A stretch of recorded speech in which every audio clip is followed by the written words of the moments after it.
One of the most important assets you have in your retirement planning is the decision-making framework through which you work. Now, today we're going to talk about why it is so important to shift from an impulsive decision-making framework to a decisive decision-making framework. You may have heard of this quote in the Bible that says, "To those who have much, more will be given, and from those who have little, all will be taken." And I see that as an analogy or a parallel for this shift from impulsive to decisive decision-making. Impulsive decision-making is when we make decisions out of fear and anxiety, but we still make the decision anyways. And usually it's a bad decision. And we get stuck in a cycle that I call the cycle of loss of confidence, where we make an impulsive decision, things don't go our way, we panic, we get nervous, we get kind of scared, and then we continue to make impulsive decisions out of fear because we've damaged our position and are not taking the time to regroup and heal ourselves so that we can make better decisions. Now, decisive decision-making is decision-making done from a place of confidence and education and patience. And usually it means slowing down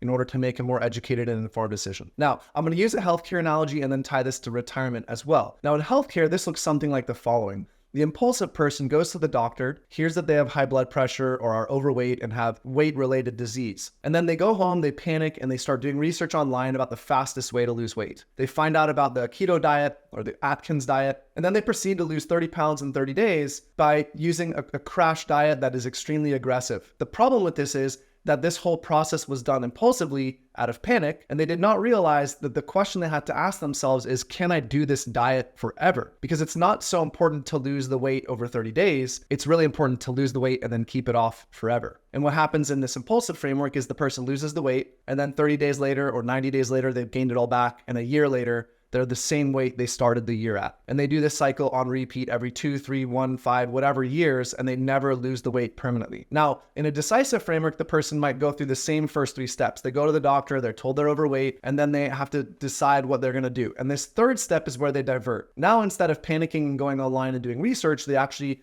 say, can I get a referral to a nutritionist? They go speak to a nutritionist, and the nutritionist says, hey, we're gonna take 12 months because what we actually have to do in order to make this a decisive process is we need to teach you a whole bunch of new skills and tools that will enable you to both lose the weight but also keep it off. And it's going to be a slow 12-month process. And what we're going to do is month by month introduce a new skill. You're going to come back into my office and you're going to check in and you're going to take your weight, take your measurements. You're going to show me what you've learned. And each month we'll add a new layered skill on top of it. By the end of the 12 months, you will have lost the same amount of weight. And in this decisive scenario, the person goes and they lose 4 pounds in the first month and it's a little discouraging, but they learn how to food log. And then in the second month, they go back to the nutritionist, and instead of just learning how to food log, now they learn how to shop in certain aisles in the grocery store, and they do that for a month, and they lose 2.5 pounds that month. Over 12 months, they lose 2.5 pounds per month, and at the end of the 12 months, they've lost 30 pounds. And then 12 months later, they've either lost more weight if they need to, or they've kept the weight off because they've layered in 12 new skills. How to food log, how to cook, how to shop, what to do if you're short on time, what restaurants can you go to and eat the right foods at so you don't ruin your diet, how do you think about sugar versus fat. I speak this way because my wife and I owned a gym for 10 years, and this was a lot of what we learned and counseled people with. And this has translated very well into the retirement planning space as well, because shifting from impulsive to decisive oftentimes is how people avoid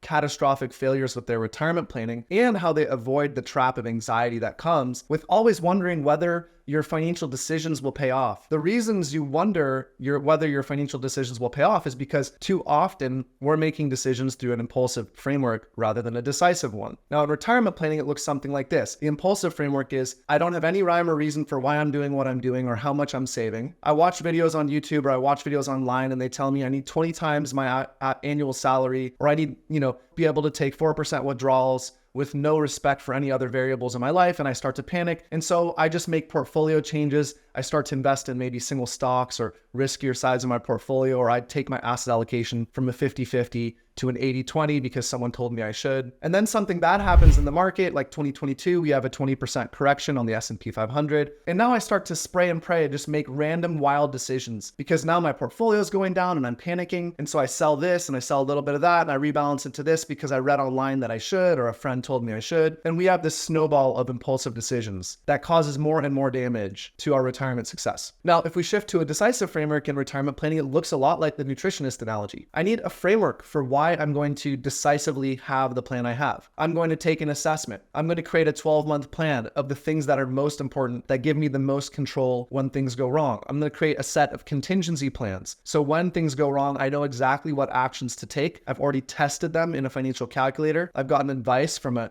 expert professional about what things to do, and I don't panic and make impulsive decisions. I make decisive decisions. And I do it from a lens of confidence and knowing that the decisions I'm going to make when things don't go my way are going to produce the result I hope or expect. And even if that result is not always great, at least it's not as bad as what it could have been if I was making panic-based decisions. So we speak this way a lot to our clients. I felt called to make this video, and even though it is a little bit of a divergence from the finance-related material, the idea here is your retirement plan is only partially mathematics and money. The biggest portion of your retirement plan is your decision-making framework and how confident you are, how well you understand and are educated, and how well you've documented the reasons that you're doing things so that later you can go back and say, I have plans for this. I knew that if this was coming, here's the action I would take. And you don't lose your confidence and self-esteem and therefore continue to make bad decisions because you feel bad because you made one bad decision. Not all of the decisions are going to be in your control. And we have to understand that many of those decisions aren't in our, or many of the outcomes are not in our control. But how we respond to them and how we choose to make decisions ultimately will dictate the quality of our outcomes in retirement. So we need to make sure we're not totally diverted by only paying attention to math and formulas and the information online that shows those things. Anyhow, I hope you found this video helpful. Impulsive versus decisive, really important framework. There's a second framework I have on my channel that you can watch called the Eisenhower Squares, which teaches you how to differentiate between urgent and important activities and kind of time prioritize. And when you combine this impulsive decisive framework with the Eisenhower Squares, it's a very powerful, helpful tool that corrals some of the anxiety and panic that can go into retirement planning. And you can watch that video by clicking the link up above over here. As always, thank you for your time and attention. Please, if you have any comments or questions, leave them in the section below this video on YouTube. You can always email us with comments or questions. You can find our email address on our website. And if you'd like to schedule a free consultation with our fee-only fiduciary financial planning team, you can also do that on our website at www.thepeakfp.com. Thanks for your time and attention. See you in the next video.